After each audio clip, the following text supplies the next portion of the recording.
O Agenda Judiciária está de volta e você fica agora com o quadro Justiça em Foco. Nosso convidado no quadro Justiça em Foco de hoje é o juiz Matheus Milhomem, do Juizado Especial Criminal de Anápolis. Doutor Matheus, seja bem-vindo. Muito obrigado. Bom, a gente vai falar sobre a justiça restaurativa. Doutor Matheus, primeiro queria que o senhor explicasse para a gente o que é a justiça restaurativa, como ela começou, qual foi a necessidade de ter esse tipo específico de trabalho. A justiça restaurativa, originariamente, ela foi criada como uma forma de promover encontros entre os condenados por crimes e as vítimas, para poder dissipar aquele círculo de ódio, de rancor, e que o criminoso compreenda que atrás do crime existe sempre a dor, o sofrimento. E isso causa para ele também uma forma de humanização do criminoso. E para a vítima, no sentido da vítima conseguir de ter uma satisfação moral, às vezes com um pedido de perdão, um pedido de desculpas, uma demonstração nítida de que aquele criminoso está realmente arrependido do seu crime e não mais irá reincidir. Só que nós estamos estendendo esse conceito. Restaurativa nós entendemos como a restauração da autoestima, restauração da família, a restauração do patrimônio emocional e financeiro decomposto da vítima. Então, como nós fazemos esse processo da justiça restaurativa no juizado? Esses encontros não são possíveis no momento porque não temos uma equipe própria. Mas nós conseguimos, por exemplo, durante as audiências ou durante a leitura dos documentos que são trazidos, identificar o quê? O problema que surge é a ponta do iceberg. Aquilo que flutua acima da linha da água, que está posto em julgamento, esconde um grande bloco de desarmonias que levaram aquele fato. Que inclusive envolve outras pessoas e que aí entra também aquela preocupação, né? Que se tem crianças envolvidas, isso é um ponto principal crianças, desse idosos, trabalho. Deficientes, mulheres vítimas de violência doméstica, tudo isso fica às vezes encoberto. E fazendo esse trabalho, o que é interessante? Além de você restaurar uma parcela da sociedade, que é aquele indivíduo, você evita que o agravamento dos fatos que podem dar origem a novos crimes de muito maior repercussão e mais gravidade, Certo.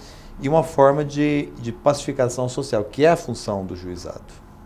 O doutor Matheus está lá em Anápolis já há 5 anos e meio, no juizado especial, e esse trabalho... Criminal. O juizado criminal, e esse trabalho vem sendo realizado desde então, desde que o senhor entrou lá, ele já vem sendo realizado. Quanto tempo tem sido realizado esse trabalho lá?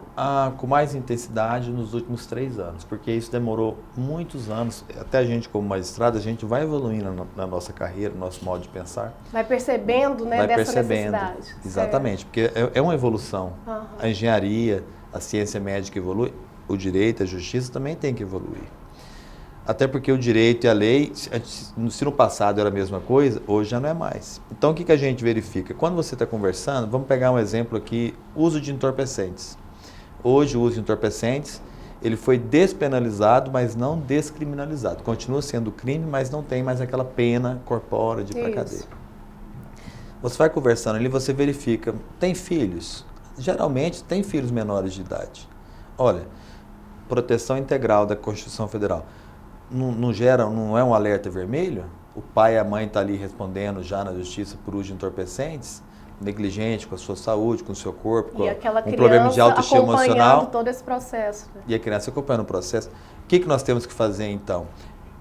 Solicitar ao Conselho Tutelar que verifique se naquele lar, naquela criança, onde estiver, aquela criança sendo vítima indireta das repercussões do uso de drogas do pai ou da mãe. E mais, o que a gente verifica? Questão de pensão alimentícia e totalmente irregular, guarda.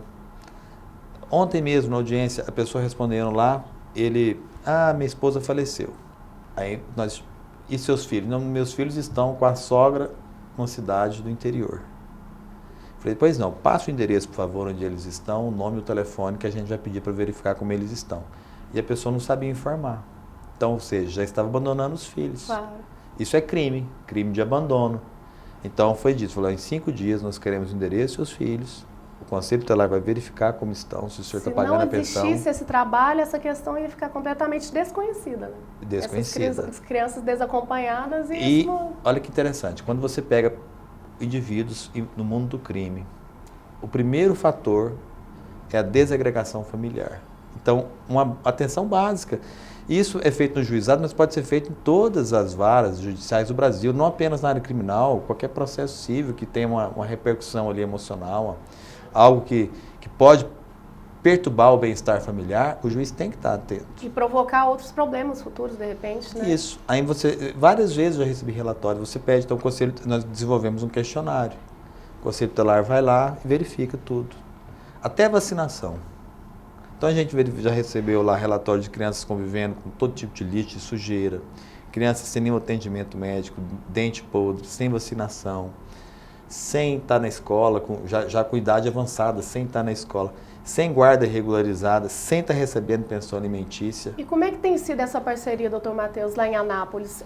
O Conselho Tutelar, ou seja, tem que ter iniciativa do magistrado, que é a sua iniciativa, que a gente até parabeniza aqui, né? Mas e aí tem que ter essa parceria também para fazer esse trabalho. Precisa do Conselho Tutelar ter uma equipe mais numerosa e mais treinada. Só que o Conselho Tutelar já não é o nosso cargo, fica a cargo do excelente juiz, que é o Dr. Carlos Sterce. Mas nós acompanhamos e sabemos que precisam de mais agentes. E é interessante que o Conselho Tutelar, mesmo com toda a limitação, trabalha muito bem. Muitos desses fatos que a gente pede o Conselho Tutelar fazer uma visita, alguns já estão em acompanhamento pelo próprio Conselho, isso é muito interessante.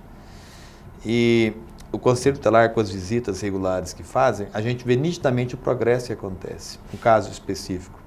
Uma pessoa, a mulher abandonou e ele estava com esses filhos, numa situação caótica.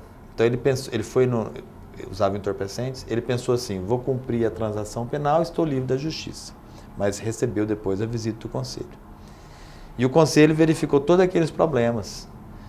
E cada visita que ia, a gente ia anotando pelos relatórios, a casa agora está mais arrumada. Os filhos já estão na creche. Os filhos estão limpos e organizados. Os filhos estão com certificado de vacinação em dia. Então, foi verificando nitidamente essa evolução. E toda evolução, a gente sabe que quando você consegue atingir você vai cumprindo aquelas etapas, o retrocesso é mais difícil. Então, a gente pode solidificar algumas bases que isso pode, a médio e longo prazo, conduzir a uma situação totalmente diferente daquela família, do que não aconteceria se não tivesse essa mínima atenção da restauração ampla, como a gente entende. Qual é o grande desafio da justiça restaurativa? O que o senhor acha que ainda tem que melhorar para até atender melhor a sociedade, que eu acho que é o grande objetivo final, né? Esse trabalho é um trabalho que muitas vezes ele não é reconhecido, porque ele não surge nas estatísticas, não é? É um trabalho que gera um retrabalho muito grande, mas que ele sai fora do tradicional do juiz, que é o despacho, a decisão e a sentença. E vai além. Então, deveria o quê? As corregedorias e, acima das corregedorias, a própria legislação, o Conselho Nacional de Justiça, criar mecanismos para que isso fosse mais automático, uma forma de inteligência, uma tecnologia da informação da justiça, porque ela tem todo o alerta vermelho da sociedade. Toda vez que um processo de crime acontece, ali está um alerta vermelho de que tem uma doença social ali muito grande. E tudo aquilo, aquele tecido próximo, que está ocasionando, sendo vítima daquilo, eu também quero colocar, esse tratamento que a gente dá para os réus, condenados e acusados, também a gente dá para as vítimas. Muitas vezes elas precisam até de mais apoio, porque elas são esquecidas sempre pela sociedade. Então, que isso fosse institucionalizado, essa questão seria um avanço muito grande, mas com estrutura, não apenas no papel, dando uma estrutura de pessoal e treinamento para que se torne cada vez uma realidade maior e melhor, eficiência com eficácia. Certo. Então, Matheus, parabéns pelo trabalho, obrigado por ter vindo aqui nesse bate-papo com a gente. Muito obrigado. Tá certo, esse foi o Justiça em Foco de hoje, até o próximo. Confira a agenda de eventos do TJGO para os próximos dias.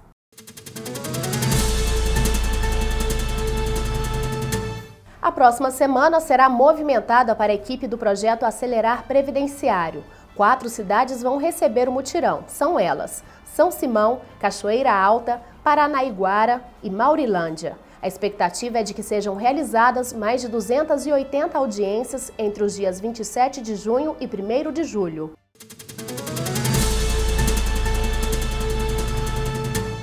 A Agenda Judiciária vai para um breve intervalo e na volta você confere como foi a reestruturação do Juizado da Infância e da Juventude de Goiânia. É daqui a pouco.